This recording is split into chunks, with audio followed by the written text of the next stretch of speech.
Mga dating artista client ni Dr. Vicky Bello, totoo nga bang sumakabilang klinik na? Nangyari? Nako, manood ka. Dahil sa video na ito, mas tumitindi ang debate. Bello versus Ivy. Sino nga ba talaga ang tunay na may-ari ng titulong Celebrity Doctor?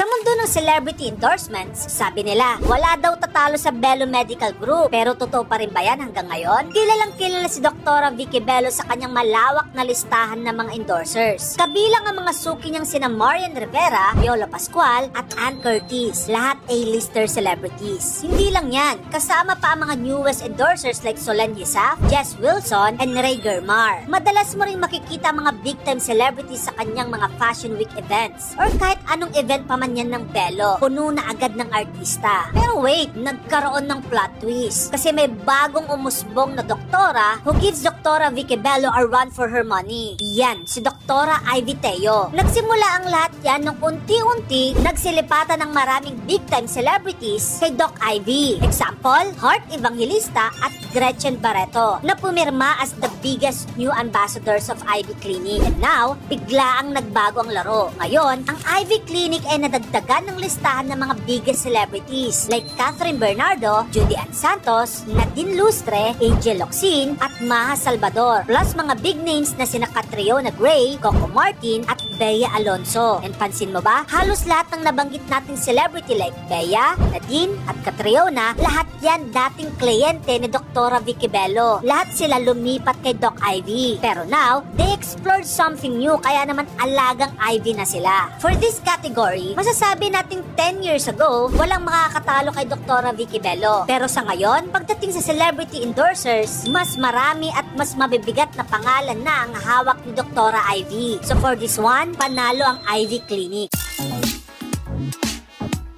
So ang Bello Medical Group ay tunay na powerhouse with 15 clinics all over the Philippines. Since 1990 pa yan ha, mas madaling ma-access ang Bello Clinic kung gusto mo agad magpa-beauty. Plus, nito lang, may bago silang one-of-its-kind Nexa branch sa One Ayala Mall. Sa clinic na ito, nako, tinodo nila ang luxury experience. Ito nga ang sabi ni Dr. Vicky Bello. For his, and then Bucci Layag put it to paper and created everything. And then Kenneth Cobanpuer did this, which is, if you look at it, it's an artwork and it balances, even if they're all different sizes.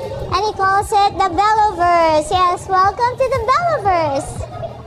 Eto pa, sa loob ng clinic, meron silang first ever black robot barista na kaisa-isa nito sa buong Pilipinas. Super high-tech vibes ang clinic. Perfect for the modern beauty junkie. Pero sa kabilang banda, ang Ivy Clinic naman ay nagsimula noong 2009 lang. Meron na silang 6 na clinics ngayon. Pero wait, kabog pa rin sila dahil may international branch sila sa Singapore. Kahit mas konti, global vibes pa rin ang Ivy Clinic. Pero for this category, ibibigay natin yan sa Bello Medical Group.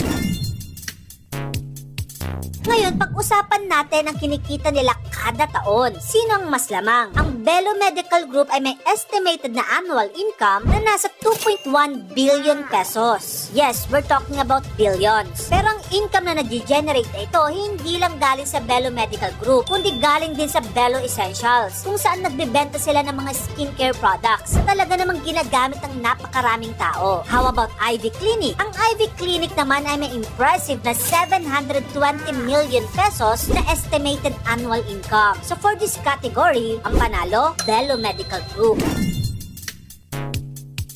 On our last category, alamin natin ang kanilang net worth. Ayon sa mga reports, si Dr. Vicky Bello ay may net worth na 12.4 billion pesos. Grabe, di ba? Sa dami ba naman ng clinics, endorsements at product lines na kung saan nasa industriya na siya ng halos 4 na dekada, walang duda na talagang sobrang yaman ni Dr. Vicky Bello. When it comes to Dr. Ivy naman, ang kanyang estimated na yaman ay nasa 4 billion pesos. Medyo mas mababa, pero impressive na rin yan kasi noong 2009 lang siya nagsimula. At ngayon, dahil sa sobrang competitive din ni Dr. Ivy, talagang humihigpit ang kompetisyon. Pero for this category, ang panalo, Bello Medical Group. Sa dulo ng laban na ito, parehong may impact ang Bello at Ivy sa beauty industry. Pero para sa'yo, sino nga ba ang tunay na reyna ng celebrity beauty? Share your thoughts sa comment section. Kung gusto mo pa ng mga ganito pang klaseng content, dito lang yun sa channel ko. Kaya follow na. Yun lang, maraming salamat sa panonood.